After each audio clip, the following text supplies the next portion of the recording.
Treneris šiandien teko pripažinti varžovų pranašumą. Kokie įspūdžiai iš šitų rungtynių?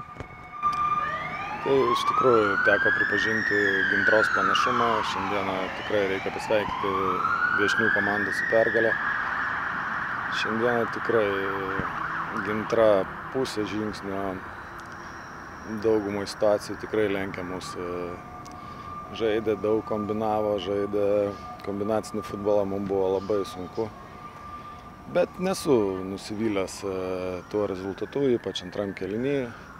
Su merginomis po pirmo kėlinio šnektelėjom, kad negalim nuleisti rankų ir kad rezultatas būtų, sakykime, didesnis.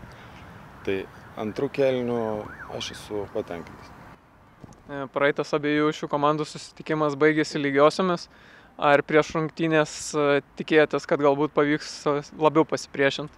Ne, tai visą laiką tikimės, kad ir visą laiką stengiamės žaisti dėl pergalės, bet dabar suprantame, kokia yra situacija. Gintra po Čempionų lygos vis tiek komanda išskirtinai ruošiasi šitom rungtynėms, varžyboms tiksliau, ir fizinis pasirengimas tikrai akivaizdžiai matosi, kad yra geresnis, o mes šią savaitę tikrai turėjom problemyčių ir yra traumuotų žaidėjų, kas truputėlį apsirgo, ir tas treniruočių mūsų procesas nėra toks, koks yra Gintros komandoje. Po keitimo aikštę žengė ir tokios žaidėjos kaip jaunas žaidėjas Dinara, Beatričė. Kiek šiandien jiems svarbu buvo įžengti aikštelę? Tai aš manau ir mums, ir joms tai yra labai svarbu. Mes tikime klubo jaunom žaidėjom ir norime joms duoti šansą.